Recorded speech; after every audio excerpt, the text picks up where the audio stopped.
Nah, Bu Pendeta, Yap. sebenarnya Yesus sendiri ngerti nggak sih? Atau Yesus sebenarnya mengalami nggak sih? Ya, tadi kan saya bilang ya, Yesus sendiri mengalami walaupun lebih ke terganggu tidak sampai Tidak sampai illness. illness gitu ya. Artinya gini, Yesus kan dia apa ya, dikhianati. Kalau dia sampai nanya apa sih, mengapa begitu kan ya? Kalau dia sampai ya menyayangkan orang melakukan itu gitu. Itu kan berarti ya berarti dia terluka lah gitu ya. Oke. Dengan niatnya Yudas kan dia bertanya gitu kan ya. Dia kan sempat Heeh, heeh. mempertanyakan itu juga. Tapi ya Yudas kan tetap jalan terus. Udah ditegur kayak gitu tetap Yudas jalan terus untuk mengkhianati Yesus.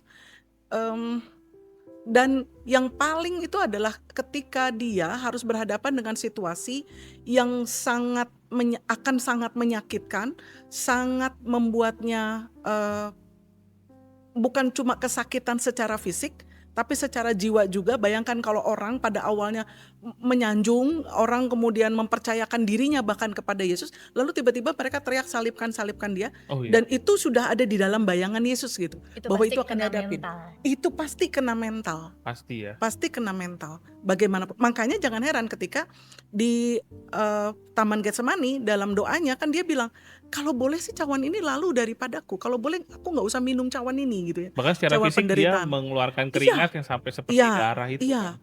Artinya kan dia tuh under pressure bener-bener. Orang yang betul-betul kena mental abis-abisan gitu ya. Sampai dia betul-betul menangis, ya pedih lah dengan itu gitu. Atau ketika peristiwa dia harus kehilangan siapa? Lazarus, ya kan? Mendapat berita bahwa, dan dia tahu bahwa Lazarus mati gitu kan ya, sahabatnya gitu kan. Itu kan dia menangis. Satu-satunya ayat paling pendek itu ya, Jesus wept gitu ya. Yesus menangis gitu. Itu menunjukkan bahwa dia terganggu gitu. Artinya secara mental dia terganggu tapi tidak sampai illness gitu, tidak sampai membuat dia sampai tidak bisa melakukan sesuatu. Nah itu mungkin bedanya. Iya, ya. Tokoh-tokoh Alkitab juga karena dibantu oleh Tuhan kemudian, ya mereka kemudian tidak sampai jatuh sampai menarik diri sama sekali.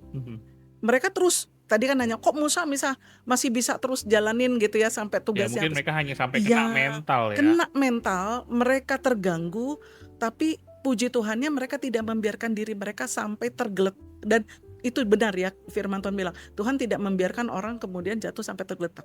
Oh, maknanya dalam berarti ya. Nggak cuma dia jatuh terus sudah nggak bisa bangun lagi, padahal sebenarnya sampai ya penyakit ini kan justru bisa bikin kita tergeletak begitu saja ya. Betul, karena saya kira mungkin nanti Dokter Adisti bisa lebih menjelaskan lebih jauh ya.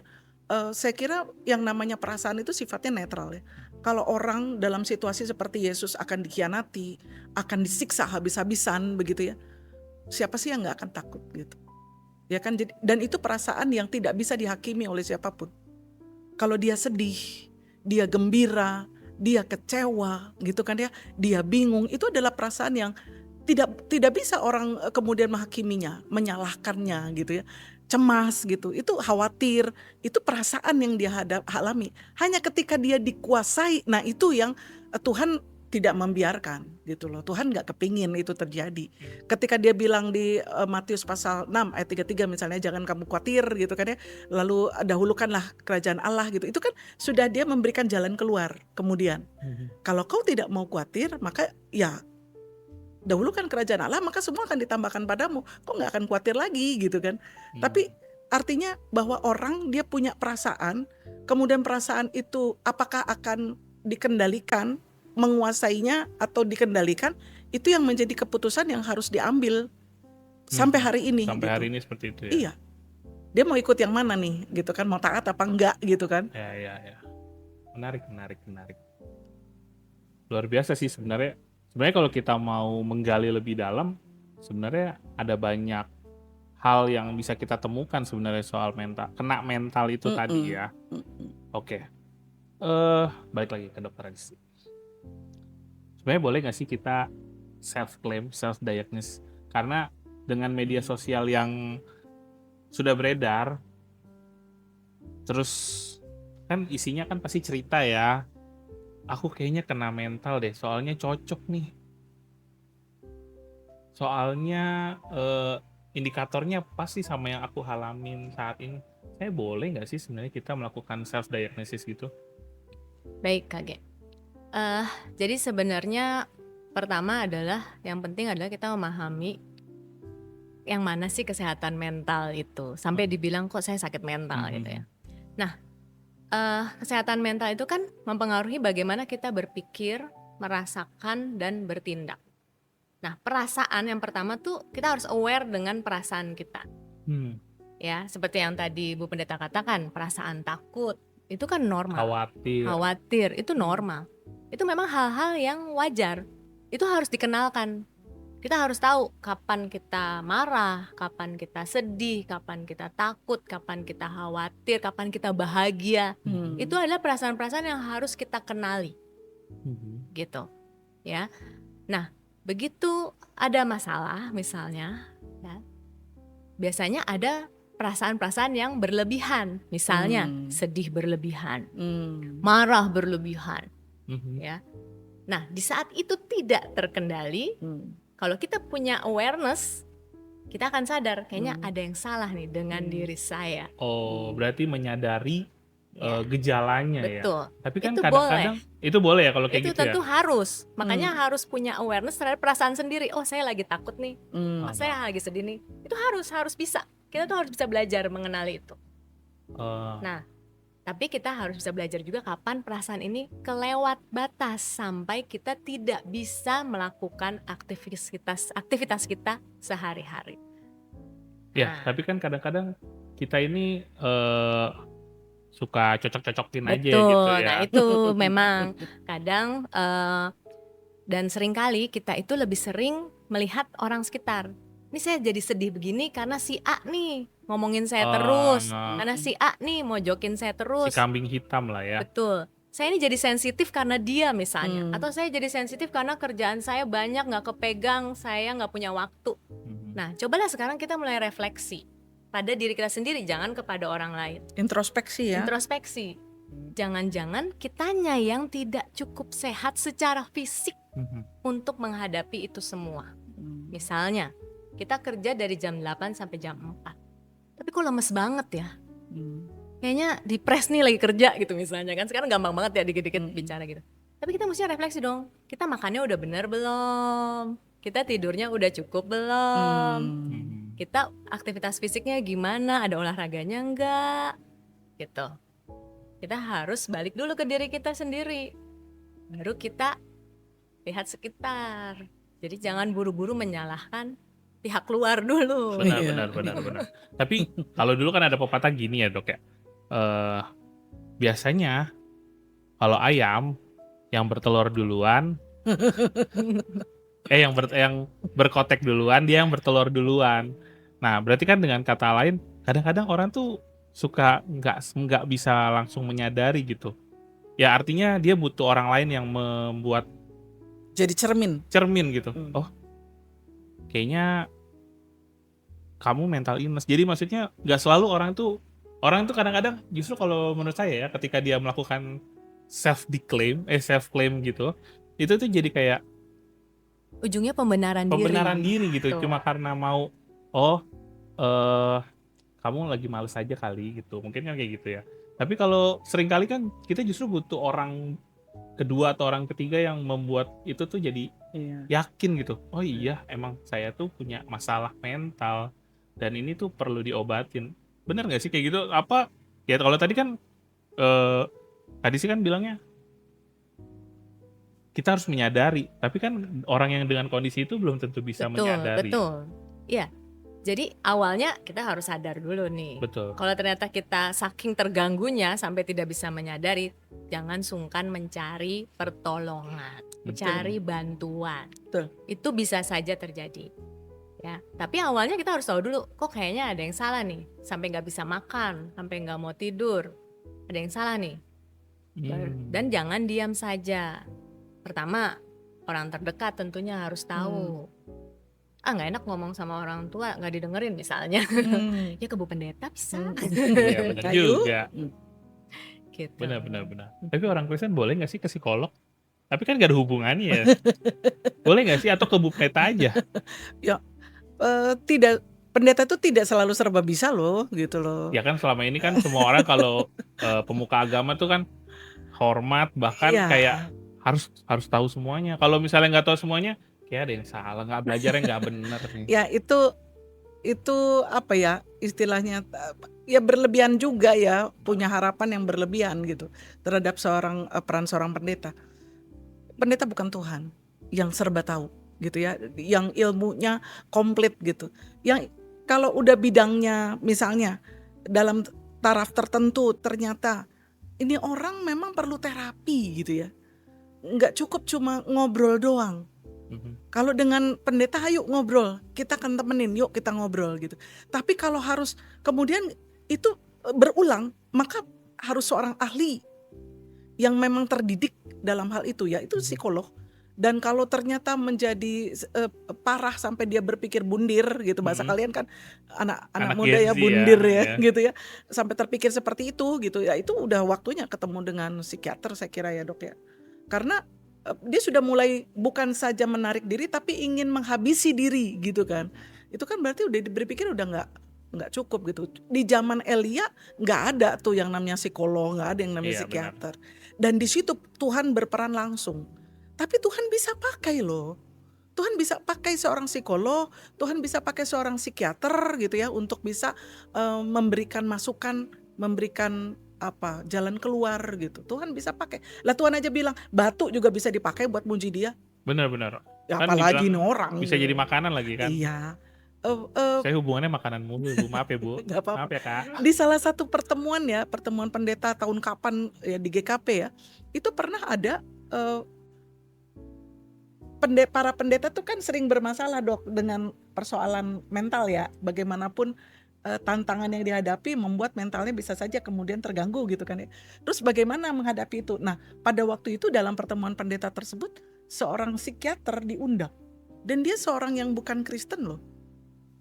Tapi yang dilihat adalah keahliannya. Why not? Ya seharusnya kan emang gak ada hubungannya sama agama ya. Gak ada kaitan sama agama. Yang dia sampaikan sesuatu yang sifatnya profesional dan itu sangat membantu. Buat dan saya universal sekali ya. Dan itu sangat membantu. Buat saya itu sangat membantu gitu. Kalau sampai hari ini saya bisa bertahan jadi pendeta 25 tahun itu salah satunya karena beliau.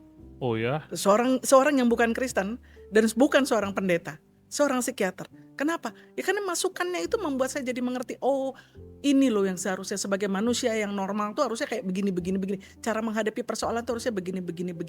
Itu kita dapat dalam dunia akademik atau dalam situasi yang sifatnya profesional, berjumpa dengan para profesional. Ya why not? Silakan aja. Tapi berarti sebenarnya pendeta sendiri belajar. Jadi batasannya sampai mana? Sejauh kita dapat mendampingi seseorang berhadapan dengan persoalan, itu yang namanya pastoral. Dia berhadapan dengan persoalannya, dia bisa mengidentifikasi persoalan itu, dia kemudian mencari jawaban di balik persoalan itu, apakah itu melalui langsung dalam doa begitu ya, dalam tadi upaya penyadaran diri, awareness tadi, atau kemudian membutuhkan bantuan profesional misalnya, tapi yang pasti mendampingi dia untuk mengambil keputusan yang benar. Di situ peran pendeta. Tapi bahwa terapi misalnya terhadap jiwanya seperti apa, kami tidak dilatih secara khusus untuk nanti hari ini kamu harus begini, besok nanti harus begini, dalam jam segini sampai jam segini kamu harus begini. Ya enggak sampai seperti itu. Itu seorang terapis saya kira, seorang psikolog bisa, seorang psikiater bisa memberikan masukan itu. Jadi pendeta nggak sampai sana lah ya? Enggak. Kayaknya capek juga kalau semuanya harus dikerjain ya Bu Pen ya. Ya bukan bidangnya aja dan tidak punya kapasitas sampai sejauh itu gitu ya. tapi bisa mencegah supaya lebih lanjut, Betul. supaya tidak Nah, berlanjut. itu pendampingan itu yang dimaksud gitu. Jadi sebenarnya kalau ada pertanyaan seperti tema kita hari ini, mental health dan iman itu sebenarnya temenan apa musuhan? Harusnya berarti temenan dong ya. Sangat. Mereka sangat berkorelasi dong ya. Sangat. Di Alkitab itu banyak sekali panduan seseorang untuk bisa terhindar dari mental illness gitu ya. Terhindar dari gangguan mental gitu. Misalnya kalau kita menemukan Filipi 4 ayat 6 sampai 7 soal damai sejahtera Allah gitu kan. Soal jangan hendaknya kamu khawatir tentang apapun juga, tapi nyatakanlah dalam doamu gitu ya, dalam ungkapan syukur dan doa, maka damai sejahtera Allah akan menguasaimu gitu ya, akan memelihara hati dan pikiranmu di Filipi 4 itu. Itu kan salah satu cara. Artinya kalau orang ingin bebas dari perasaan-perasaan yang menekannya, biarkanlah buah roh yang namanya damai sejahtera itu menguasai dia. Tapi gimana caranya? Di ayat 8, tadi itu 6 dan 7 ya. Ayat 8 ya Rasul Paulus bilang, maka pikirkanlah yang baik, yang benar, yang suci, yang manis didengar gitu kan ya. Pikirkanlah semua itu. Berarti yang disebut kebajikan. Positive thinking lah kalau sekarang mah bahasanya. Positive vibes juga gitu ya. Bukan cuma thinking, tapi membangun rasa, menciptakan suasana yang iklimnya positif. Pokoknya menyenangkan. Betul. Lah gitu ya. Jangan apa-apa tuh udah suuzon duluan kalau orang bilang gitu ya. Jangan apa-apa tuh negatif duluan. Jangan cemasnya dijadikan sebagai panduan melakukan sebuah keputusan gitu loh. Tapi coba ada pengharapan, ada keyakinan bahwa Tuhan akan bimbing saya. Ya itu yang membedakan orang Kristen Bu Pendeta sebenarnya. Oh gimana tuh? Itu harus ada keyakinan. Keyakinannya kepada Tuhan Yesus tuh harusnya sampai sejauh itu tuh. Betul. Nah tapi kalau dari yang Dokter Adisti tahu nih, Kak Adisti tahu, pernah nggak sih, ada nggak sih bedanya menangani orang yang Kristen secara mental health itu, pernah nggak atau pernah nggak gitu? Kalau di Indonesia relatif tidak, karena kita kan bangsanya religius. Hampir semua orang kan memiliki agamanya masing-masing, punya ketaatan imannya masing-masing. Jadi biasanya justru akan membantu dia. Kita ingatkan lagi, apakah rajin beribadah? Oh itu bisa jadi ini ya, membantu. Betul, ya? Sangat membantu. Karena seharusnya tempat ibadah itu kan tempat yang positif, seperti yang Bu Pendeta sampaikan. Tempat kita selalu berpikir positif, kita berada di lingkungan positif, lingkungan yang sama-sama membawa kebaikan. Itu membuat mental kita sehat. Gitu. Tapi kondisi-kondisi yang kemarin nih, kayak kondisi kayak COVID, itu kan sebenarnya membangkitkan sebuah gangguan mental nggak sih sebenarnya secara umum? Karena kan orang ditahan di rumah, terus akhirnya setelah mereka ditahan di rumah, akhirnya ada pertengkaran yang banyak. Itu kan bukan salah satu bentuknya nggak sih? Ya mungkin pada saat COVID berlangsung itu kan perubahan drastis ya. Betul. Banyak sekali aktivitas yang berubah. Nah inilah yang kita sebut pentingnya coping mechanism. Jadi strategi kita mengatasi stres, strategi kita mengatasi gangguan. Dan itu kita harus belajar, karena masalah itu selalu ada sepanjang kita hidup. Tidak akan pernah kita hidup bebas dari masalah ya, meskipun Bu Pendeta juga ya. Oh iya loh. Ya. Tentunya. Itu yang harus dipelajari. Itu termasuk istilahnya life skill. Life hacks. Itu termasuk life hacks ya, life skill. Oh. Jadi kita tuh harus tahu bagaimana mengatasi masalah. Harus belajar. Bagaimana manage stres. Kita juga harus belajar. Misalnya misalnya kita udah terlalu sibuk, overwhelmed, terlalu capek. Ya mungkin kita butuh istirahat. Istirahat aja dulu gitu ya. Istirahat saja dulu. Jangan terlalu dipaksa mungkin. Betul, kita harus mengenal batasan diri. Gitu. Ya, dan setiap orang itu punya batasan ya Dok ya. Betul. Dan batasan tiap orang beda-beda. Jadi tidak perlu kemudian membandingkan diri dengan orang lain. Iya, orang aku lain aja bisa, masa ibu nggak bisa gitu ya. Itu udah dorongan. Itu termasuk ya. negatif. Itu negatif. Dan itu pendampingan yang negatif. Seorang psikolog nggak akan ngomong gitu. Iya betul. Seorang pendeta juga nggak akan bilang orang lain bisa kamu bisa. Enggak gitu. Orang lain bisa karena Tuhan yang menguatkan. Tuhan juga akan menguatkanmu. Nah itu yang bisa dilakukan. Jadi bukan pada pembandingan orang lain, tapi pada kemampuan yang dia miliki dibantu oleh Tuhan. Itu sebenarnya salah satu caranya. Oke. Jadi ceritanya, nih pembahasan kita, saya pertanyaan udah habis nih. Jadi ceritanya kami di Podcast itu sudah membuka list question box.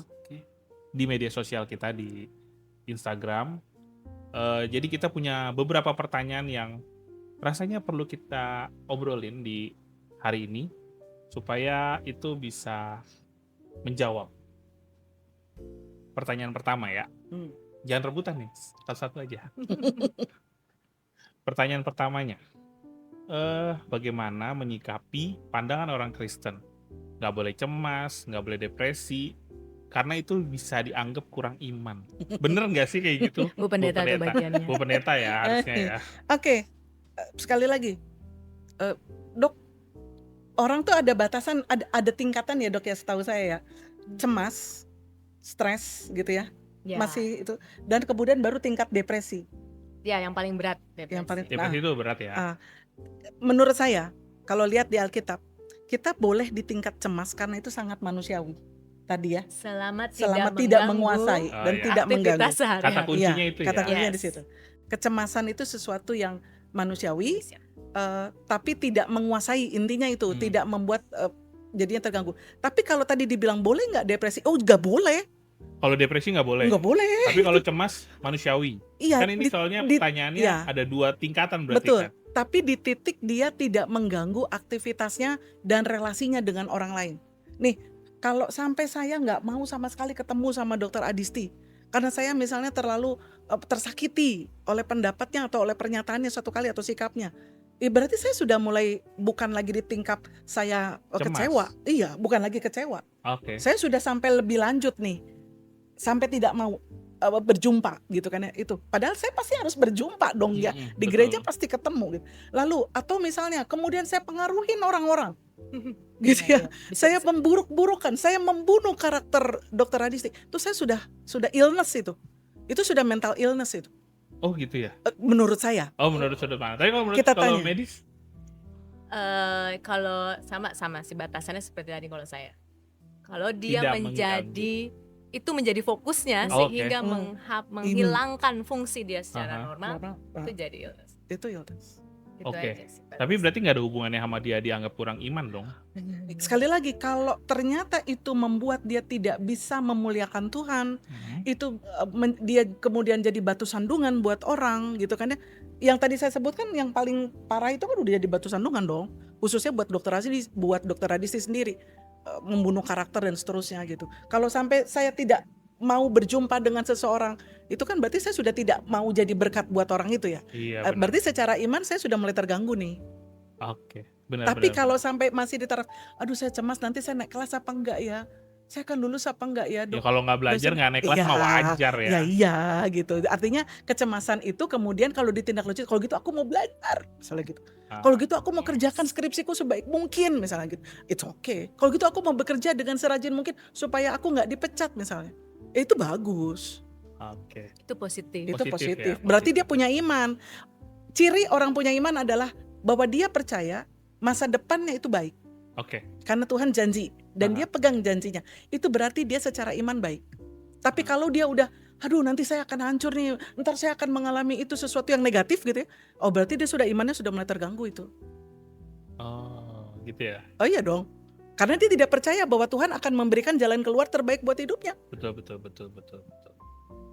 Masuk akal? Masuk akal. Sampai akhirnya kadang-kadang kan orang suka ngambil keputusan salah jadinya kan. Benar. Menghalalkan segala cara misalnya jadi korupsi dan mengambil seterusnya. keputusan yang salah itu salah satu mental illness. Oh gitu. Kok bisa? Nggak Betul. mikir baik-baik ya dok ya. Betul. Oh karena dia tidak melakukan pemetaan dulu, tidak melakukan kalau nanti begini akan begini gitu Jadi ya. dia sulit Betul. mengambil keputusan sehari-hari atau keputusan yang lebih penting, yang lebih besar misalnya. Itu juga salah satu gejalanya. Salah satu gejalanya ya. Oke, pertanyaan selanjutnya. Ini kayak mungkin berhubungan sama pertanyaan yang tadi. Kalau lagi cemas kan biasanya anak zaman sekarang butuh healing. Lebih mending ikut retret atau ke terapis ya. Tolong pencerahannya Min katanya gitu. Jadi kalau saya cemas, saya butuh healing nih. Kayak mendingan saya ke terapis atau ikut retret ya. Kan retret gak setiap hari ya. Retret ada waktunya. Ada waktunya. Gimana dong itu? Ini siapa nih yang bilang nih? Siapa nih? Kayak ke dokter Adisti dulu dong. Kalau saya tentunya tergantung cemasnya kenapa ya. Oke. Kalau misalnya cemasnya aduh banyak PR, masa Hmm. healing? Ya kerjain PR-nya Iya benar gitu. juga. Gitu.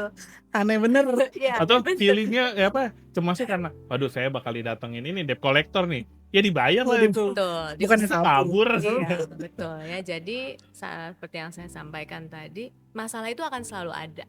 Oke, betul. Yang jadi tugas kita adalah bagaimana kita mengatasi masalah itu. Nah, dari pendekatan Alkitabiah gitu kan. Nah, kalau dari pendekatan saya tentunya nomor 1 adalah kesehatan fisik. Karena kesehatan fisik sangat berhubungan erat dengan kesehatan mental. Oke. Itu hal yang tidak bisa dipisahkan. Sudah banyak penelitiannya. Mungkin kalau sering dengar gut feeling. Gut feeling. Baru dengar dok. Baru dengar dok. Oh, ini idiom zaman dulu sih ya. Saya orang sekarang. Orang sekarang ya. Saya orang dulu tapi saya Cooper. Trust your gut atau gut feeling. Gut itu kan usus ya. Usus. Ternyata bakteri-bakteri yang ada di usus kita tuh mempengaruhi Cara berpikir cara kita. berpikir kita. Oh gitu. Ya. Ya, tapi Jadi, ini Connect ke idiom. otak ya dok. Connect. Ini idiom Tapi atau ternyata benar? sudah terbukti secara ilmiah. Dulu idiom zaman saya. Zaman Zaman dulu. Kiblik ya. Kan kalau di film-film barat tuh ngomong gitu. Trust your gut feeling. Tapi gutnya Gut- GUT. GUT. bukan Oh, gut. GA, bukan GOT. Iya, bukan GOD. Ya, ternyata ini penelitiannya tuh udah terbukti bahwa populasi bakteri di usus kita tuh mempengaruhi. Makanya zaman sekarang mungkin banyak yang asam lambungnya naik, Nah, siapa? GERD gitu ya. Dari mana? Siapa yang mempengaruhi bakteri-bakteri itu? Apa Oh. yang kita makan. Iya sih. Nah, Termasuk yang kita pikirin juga dong. jadi apa yang kita makan itu ternyata connect. ke Jadi kalau apa punya yang masalah, disampaikan. makan ya kan? Oh enggak gitu ya? Enggak gitu, salah. Makannya harus yang benar, Iya, gizi bener-bener. seimbang. Boleh makan-makan tapi Betul, gizi betul, seimbang. betul. Gizi seimbang. Nah, kalau menurut Bupan, Hmm. tapi kan healing itu kan artinya mengobati ya, Yes, Pemulihan ya. pemulihan kan. Tapi kalau ini kan tergantung caranya. kata-kata healing kan lebih kayak Jalan-jalan, jalan-jalan, piknik-piknik gitu. piknik. Zaman sekarang kan Konotasinya. kayak gitu ya Sekarang konotasinya mikirnya ya. begitu ya. Salah kaprah Ya sebenarnya. makanya ini tujuannya ke terapis atau retret. Berarti kan Tergantung. keluar dari Iya. kehidupan dia sehari-harinya. Di titik tertentu orang perlu menarik diri. Mhm. Ketika dia sudah terlalu padat ya dengan tuntutan, orang tuh bisa under pressure gitu kan ya. Orang tertekan dan orang bisa kemudian jadi mentalnya terganggu gitu sehingga tidak produktif lagi ya dok ya. Betul. Jadi tidak serius lagi mengerjakannya sesuka hati. Pokoknya ya karena terganggu tadi gitu. Maka dia perlu menarik diri. Retreat kan artinya menarik, mundur kan? Bener. Iya kan? Tapi kan Retreat itu mundur, tapi kayak menarik. mengalami ada pergeseran makna ya, Dok? Iya. Bukan ya? Tapi justru sebenarnya maksudnya ketika dia menarik diri, tujuannya adalah untuk berjumpa dengan Tuhan, Aha. untuk di recharge gitu loh. Oh. Sederhananya yang saat teduh juga kan. Betul, bukan? saat teduh itu salah satu bentuk retreat. Artinya Jadi kalau nggak ditanya perlu nggak usah harus ada acara program retreat dulu. Lah itu mah setahun sekali kali. kelamaan ya. Ya, buat di kita malah kadang-kadang 2 tahun sekali. Iya, Pemuda makanya. udah lama. Iya, ya, benar.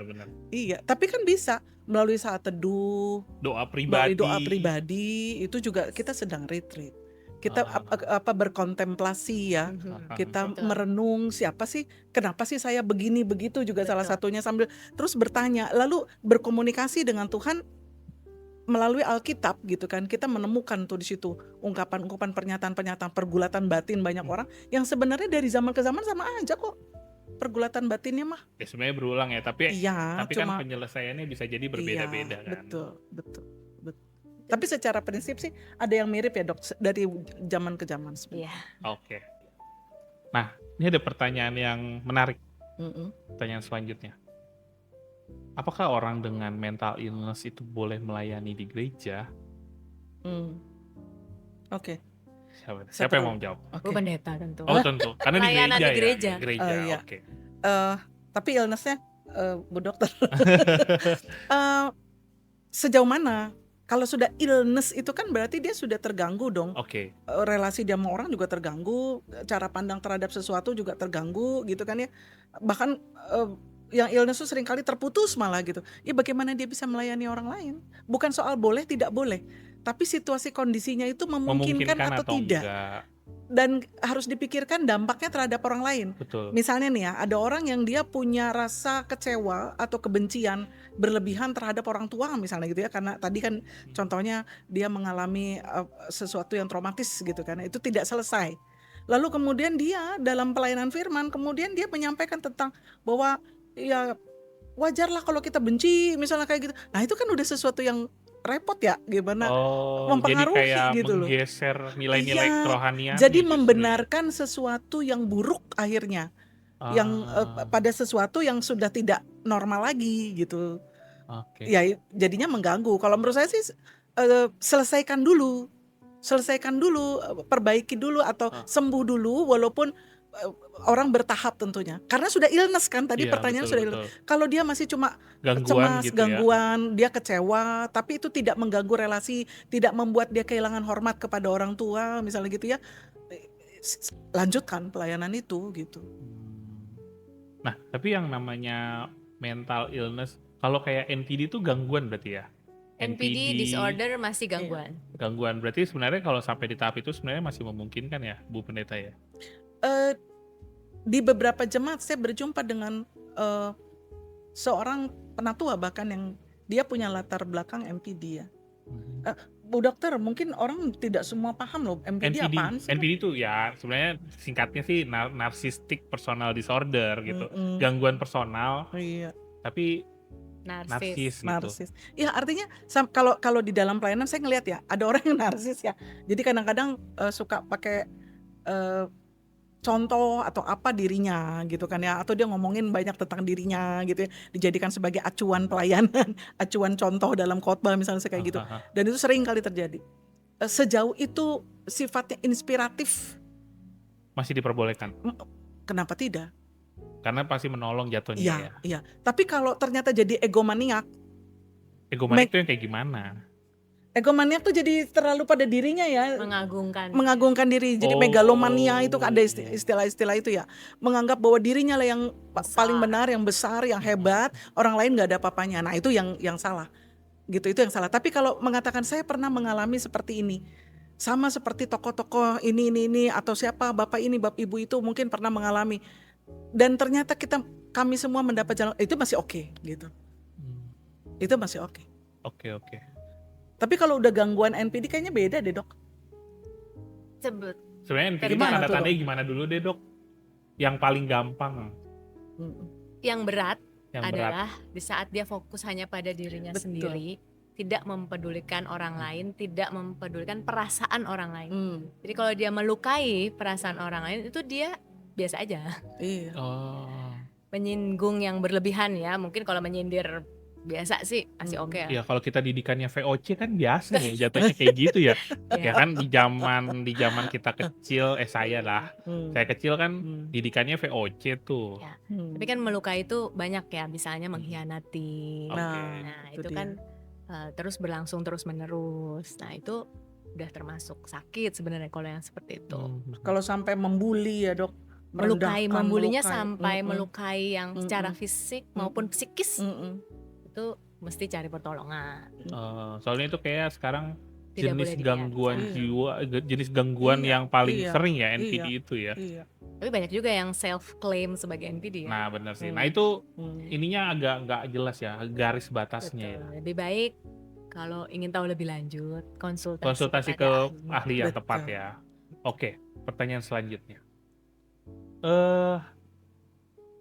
Kalau kita tuh sebenarnya seandainya, ini pertanyaannya, kalau kita korban kekerasan dari orang tua, boleh nggak sih kita benci? Karena sebenarnya penyakit mental itu adalah sebuah akumulasi ya Bu Pendeta ya. Sebuah akumulasi kejadian di masa lalu. Kalau ini penyebabnya adalah trauma, itu adalah sebuah akumulasi di masa lalu dan baru akan berefek di hari-hari berikutnya. Boleh nggak sih sebenarnya kita benci? Kan katanya orang Kristen kasih. Iya. Tapi kasih benci maksudnya. Atau gimana? Tapi Tuhan juga benci dengan kemunafikannya orang-orang Farisi. Oh iya juga ya. Iya ya. Bener ya. Iya, masuk gitu akal kan ya. Masuk akal ya. Tuhan marah juga. Iya, Tuhan juga marah gitu gara-gara ya kan itu. Manusiawi juga. Betul. Ya. Tapi maksudnya gini, sekali lagi, ketika kita dilukai gitu kan ya, kita mau memutuskan langkah ke depannya apa itu, berpikirlah, kalau saya melanjutkan perasaan kecewa saya dengan kemudian membangkang, menolak semua apa yang dilakukan orang tua, nasihat-nasihat semuanya diabaikan gitu ya. Yang rugi siapa? Oh iya, Gitu bener kan ya. juga. Jadi kalau kebencian, sebenarnya ketika orang membenci, yang paling rugi siapa sih? Orang yang dibenci atau orang yang membenci? Makanya ada istilah kalau kita memaafkan justru bukan Betul, justru bukan betul, membebaskan orang itu, tapi betul, membebaskan diri kita betul, betul. sendiri ya. Karena ketika kita membenci berarti kan kita menyimpan sesuatu yang buruk dalam diri. Heeh. Dan itu dipelihara. Lah ngapain telur busuk disimpan-simpan? Iya, bau Kotoran gitu ya. bau Makanan juga. basi gitu kan dibawa-bawa Benar, terus benar. itu siapa yang rugi gitu loh. Jadi Ya, bukan soal boleh tidak boleh ya.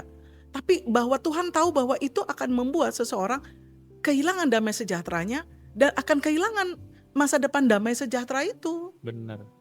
Benar lagi. Bener lagi. Setuju Bu Pendeta. Betul. Karena kita tidak bisa mengubah orang lain. Betul. Yang bisa kita ubah hanya diri kita Itu sendiri. kayak film yang Dan- baru saya tonton lagi kayak gitu. Dan tidak bisa juga mengubah masa lalu ya Dok. Betul. Sudah terjadi loh bahwa orang tua kita itu tidak Benar, sempurna benar, dan benar. mungkin Betul. cara pendidiknya kurang tepat. Tapi buat mereka itulah cara mendidik pada waktu itu, rasanya itu yang benar gitu ya. Tampaknya Iya, iya. mungkin bisa jadi. Atau karena kealpaan, karena ketidaktahuan gitu.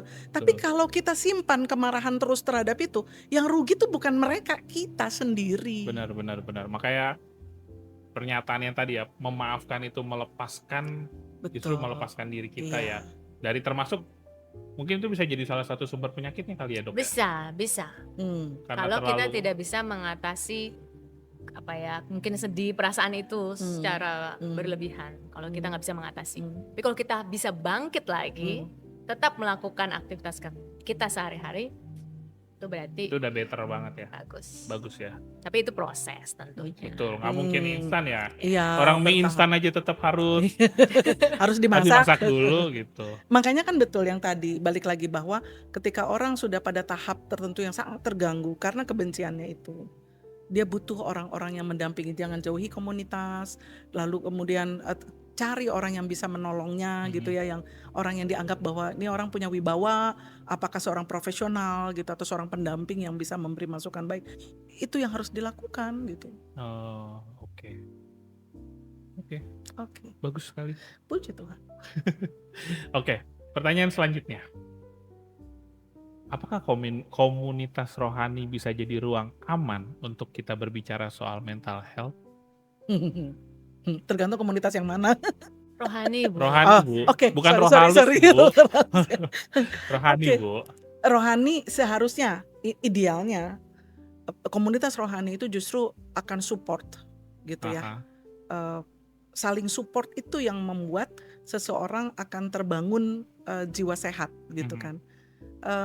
Karena dia merasa tidak hidup sendiri, bahwa dia menyadari dirinya lemah tapi ada orang siap menopang gitu kan. Itu akan membuat jiwa sehat gitu. Cuma memang persoalannya adalah apakah komunitasnya itu menyadari juga hal yang sama. Oh, satu frekuensi atau Satu enggak? frekuensi, dengan pengertian gini loh. Kadang-kadang ada komunitas bahkan di gereja yang enggak sehat. Masa ada? Ya ketika merasa bahwa kok dia lebih diterima, saya enggak. Kok pendapat dia terus, kok saya enggak. Misalnya ada jiwa-jiwa yang kemudian sudah mulai terganggu nih karena kekecewaannya. Ya, Gitu. ya, Kok ya. dia diberi, kok saya enggak misalnya. Iri gitu. Yang kayak gitu. Itu kan sudah mulai itu. Kalau itu kemudian mengganggu relasi dengan orang, berarti kan sudah mental illness ya. Yes. Itu sudah mulai terganggu. Nah, komunitasnya itu harus diperbaharui. Betul. Disehatin lagi gitu loh. Harus ya mungkin tadi ya retreat yuk gitu. Itu salah satu cara untuk memperbaiki renew gitu kan ya, memperbaharui sebuah komunitas. Tujuannya seperti itu. Oke. Nah, Family gathering misalnya. family gathering itu nolong ya. Ya, betul. Tapi kan di dalam sebuah komunitas kan nggak semuanya paham soal mental health itu. Buat saya tidak selalu orang harus paham terhadap sebuah teori atau sebuah definisi Oke. mental health. Tapi semua orang paham bahwa yang namanya jiwa yang sehat, hati yang gembira, itulah yang akan dikejar oleh orang karena tahu bahwa itu yang terbaik. buat dirinya, juga buat keluarganya atau persekutuannya. Semua orang pasti tahu itu. Berarti kita harus sejak awal mengetahui dong, Bu Pen, mendeteksi sebenarnya komunitas yang kita datangi atau yang kita gabung, kita join itu ya nggak toksik. Dengan benar-benar mengenali, berarti kan ada satu titik kita harus undur diri dari komunitas itu ketika itu jadi sebuah problem buat kehidupan kita. Ya, Paulus pernah bilang kan, justru dalam sebuah persekutuan, di kitab Ibrani dibilang di Ibrani 10 ayat 25 ya, jangan menjauhkan diri dari persekutuan ibadah yang biasa dilakukan. Tapi ketika pergaulan itu merusak kebiasaan yang baik, kita tarik diri. Kan Paulus juga menegaskan itu. Kalau ternyata persekutuan yang ngaco gitu kan ya, malah jadi yuk kita lebih tertarik untuk urusan yang sifatnya duniawi lah gitu kan ya. Duniawi itu udah pengertian nggak ada sama sekali dimaknai secara rohani, kaitannya dengan Tuhan nggak ada sama sekali gitu kan ya. Nah itu kan udah ada sesuatu yang salah tuh. Betul. Gitu kan. Ya kita tarik diri dulu supaya kita tidak terpengaruh. Tapi kan kita juga diutus untuk menjadi berkat. Jangan melulu kita mikir untuk dapat sesuatu, kita juga harus ngasih sesuatu. Ya pengaruhin orang dong. Mungkin orang itu sering naik pesawat, Bu. Nah. Karena kan kalau menurut keselamatan pesawat, selamati diri dulu. Nyelamatin diri dulu baru nyelamatin orang lain. Selamat. Gimana kalau menurut Kak Adis?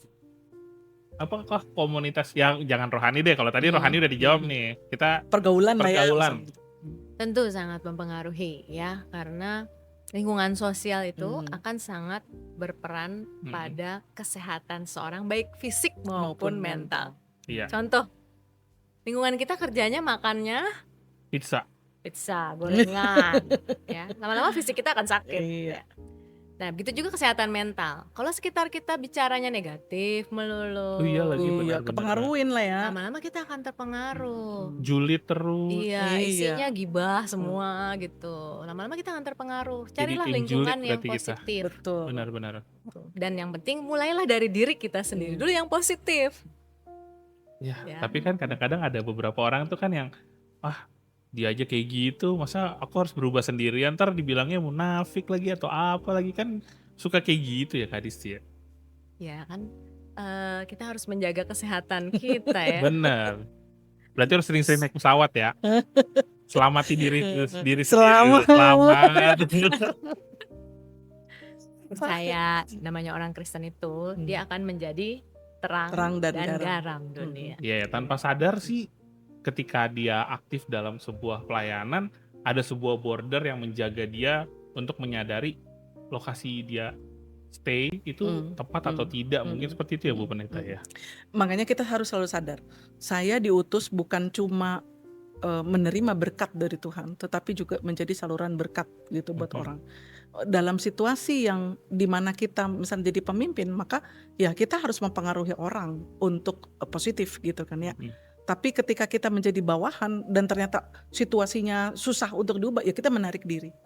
Karena memang lingkungan itu tidak bisa kita ubah, kita nggak bisa memberi pengaruh apapun karena ada figur-figur mungkin gitu atau sistem yang jauh lebih kuat dari kita. Ya kalau sudah begitu kita keluar aja. Berarti memang harus benar-benar menyadari posisinya dia itu ya. Iya.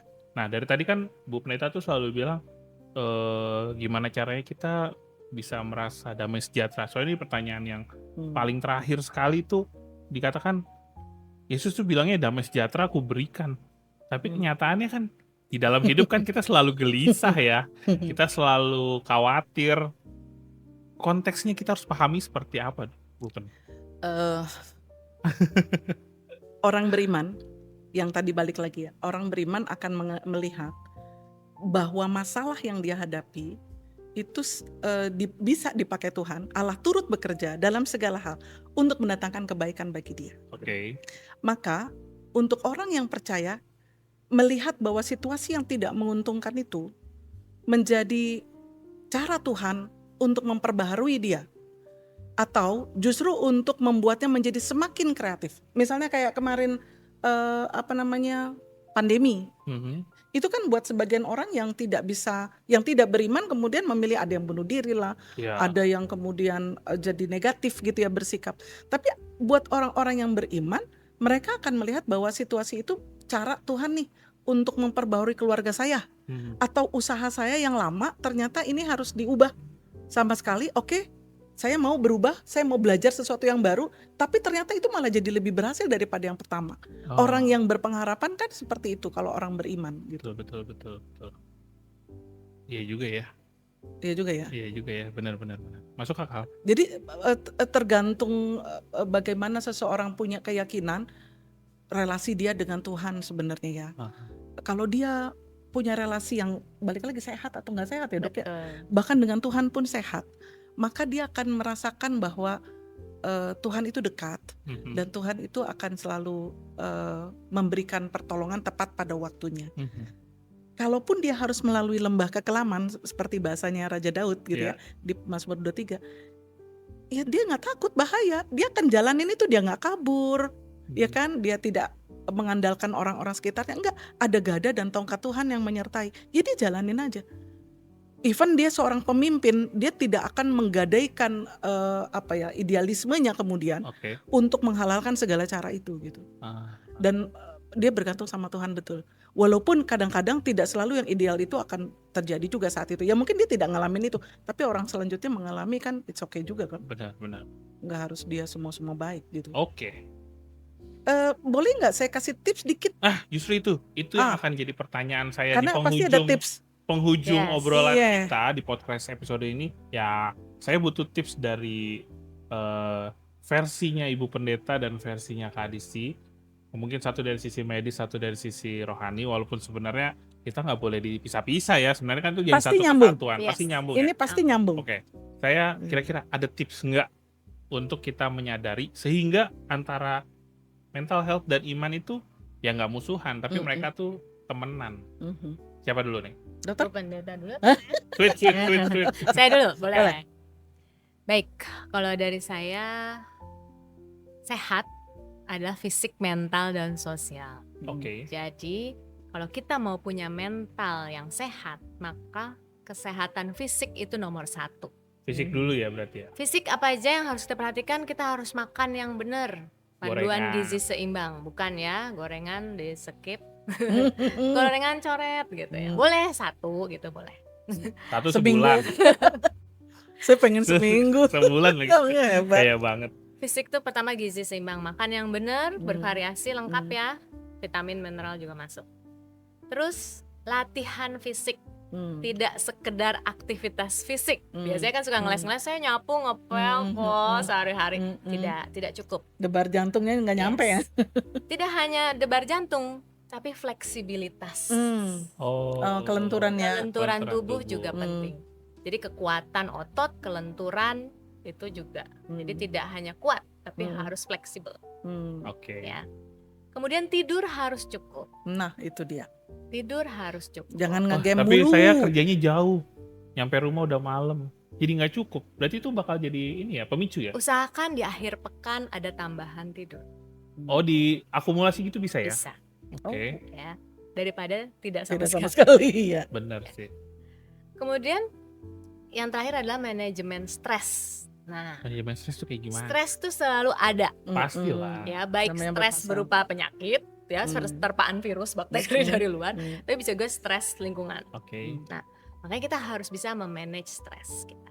Misalnya stres pekerjaan, mungkin kita harus memperbaiki time management kita, kapan yang mana yang dikerjakan duluan, mana yang belakangan, gitu ya. Stres karena orang sekitar. Bisa juga, gitu ya. Ya tadi ya lingkungan toksik gitu ya. Mungkin bos yang galak, temen yang julid gitu ya.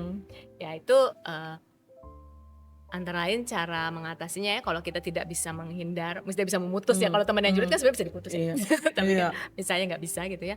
Ya kita ambillah waktu. Retreat tadi. Tidak harus retreat, cukup bersaat teduh ya Bu Pendeta. Ambillah waktu bersaat teduh. Pengertiannya itu ya.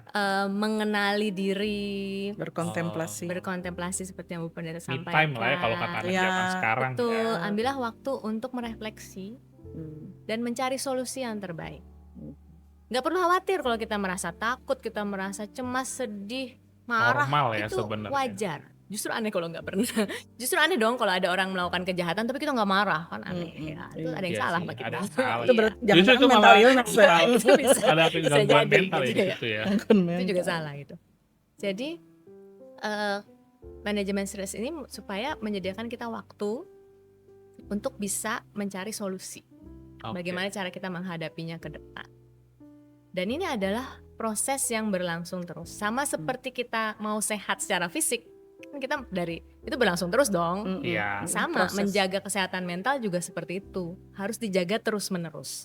Makanya faktor lingkungan menjadi sangat penting. Iya sih, nanti diganggu cie gitu. Kan sebel ya kalau kayak gitu ya. Kesel. Faktor lingkungan tuh penting banget. Dan harapan saya, terutama di komunitas gereja, tentunya harusnya gereja menjadi rumah yang positif, Betul. rumah yang aman, yang justru membuat kita sehat. Betul. Baik secara mental maupun secara Secara fisik. Gitu. Jangan juga gereja menjadi batu sandungan Oh, menjatuhkan fisik kita. Gerejanya yang toksik gitu ya. Gereja bukan yang ya? toksik. Iya, kayak konsumsinya gorengan semua. Betul. Oh iya, bener lagi. Iya, bener lagi. Itu harus dievaluasi. Iya. Oke. Oke, baik dari saya itu ya. Wow, ini sangat Hmm. menohok, Karena menampak. buktinya sudah banyak Kage. Benar. Buktinya sudah banyak. Secara ilmiah itu sudah terbukti gitu. Ini Kalau tamparan kondisi- virtual loh ini. Kalau kondisi sakit di tubuh kita itu memang mempengaruhi pikiran kita. Betul, Itu udah betul. terbukti jelas secara ilmiah. Oke, Jadi nice. harus diperbaiki fisiknya dulu. Oke. Kalau dari Bupen, Oke. berarti itu makanan Bupen pesannya. Iya. Jangan gorengan. Iya. Boleh, tapi Boleh. sebulan sekali. Iya. Dipilih juga gorengannya gorengan apa gitu kan ya. Kita combro masalahnya Bupen. Aduh, enak banget. Gimana Oke. Bupen? Kalau tips dari Bupen Iya, Eta seperti apa? Secara iman ya, yang pertama jaga damai sejahtera itu dalam hati ya. Oke. Dengan cara apa? Berpikir selalu yang positif, seperti yang dinasihatkan oleh Rasul Paulus. Dan ketika kita sedang dalam titik terendah, kita merasa atau di titik di tengah-tengah rendah gitu ya, belum sampai terendah. Ingat bahwa Tuhan itu mengundang kita loh untuk datang. Marilah kepadaku kau yang letih lesu dan berbeban berat, aku akan beri kelegaan kepadamu. Itu undangan. Yang sangat menyehatkan gitu, menyegarkan. Lah kenapa ditolak? Gitu kan ya, rugi banget. Ambil kesempatan itu, ambil waktu bersatu teduh, ambil waktu berdoa, ambil waktu bersekutu dengan saudara seiman gitu ya. Itu cara Tuhan memulihkan kita gitu. Kemudian lakukan atau berikan kesempatan kepada Roh Kudus untuk melakukan pembaruan budi kita gitu. Jadi cara berpikir kita ubah, sudut pandangnya diubah. Jadi jangan melulu dari diri sendiri misalnya. Apa-apa dilihat dari diri sendiri dan akhirnya selalu dihitung untung ruginya. Ini kira-kira menguntungkan saya apa enggak? Enggak gitu ya. Nggak pas ya kalau Betul. kayak gitu. Jadi, tapi dilihat juga dari sisi yang lain. Ketika dilihat dari sudut pandang orang lain, dilihat dari sudut pandang Tuhan bahkan gitu, membuat kita jadinya berubah cara kita berpikir. Oh, hidup ini bukan cuma soal saya, gitu loh. Ini soal bersama-sama, hidup bersama, gitu kan ya. Nah, ketika hidup bersama, maka sadari bahwa kita tidak bisa jadi manusia asosial, gitu. Manusia yang bisa bertahan sendiri menghadapi segala sesuatu, nggak ada. Nggak ada orang yang bisa bertahan semuanya sendirian gitu. Seorang yang belum menikah, tidak menikah, seorang yang punya anak, tidak punya anak, seorang yang di tengah keramaian atau sendirian, dia butuh orang lain tetap gitu. Ya karena memang pada dasarnya makhluk sosial ya. Betul, karena pada dasarnya makhluk sosial. Maka jangan menjauhkan diri dari ketika kita berhadapan dengan situasi yang tidak enak, justru jangan menjauhkan diri dari orang-orang yang selama ini jadi support kita. Ya kalau yang di kelompok yang ini atau komunitas yang ini kita nggak disupport, kan masih ada komunitas yang lain dong. Benar. Gitu. Jadi salah satunya yang paling supporting kita itu pasti keluarga ya dok ya. Betul. Jadi seharusnya ya. Jangan kabur-kaburan mulu gitu nih anak-anak muda, ngumpul sama temen-temen gitu ya, sibuk urusan kerja sama keluarga kagak pernah ngumpul. Persoalan itu nanti gitu, kita kemana sih kita mau lari kalau ternyata situasi di sekitar kita nggak mengenakan. Ya, kecuali dengan orang-orang yang memang sudah seumur hidup bersama kita gitu. Betul. Dan kemudian kenali Tuhanmu. Kenali Tuhanmu yang merangkulmu, yang tidak menghakimimu, yang bersedia memberi kelegaan kepadamu, yang bersedia memakaimu lagi walaupun kau pernah jatuh, yang tidak mempermasalahkan masa lalumu gitu kan. Setiap orang yang punya pengharapan kepada Tuhan, dia akan punya masa depan yang baik. Karena itu janji Tuhan dan pasti terwujud. Iya. Dan nggak mungkin Tuhan ingkar janji ya. Tidak akan ingkar janji sekalipun dalam misalnya situasi tertentu dia dipersekusi, misalnya diperlakukan, kan itu belum final. Itu sudah di episode kemarin. Memang Tuhan izinkan itu terjadi supaya justru semakin menguatkan kita. Dan Tuhan tidak hanya bertahta di tengah terangnya situasi, tapi juga di tengah kegelapan yang paling pekat. Di sana Tuhan bertahta karena Dia berkuasa atas segala sesuatu. Nice.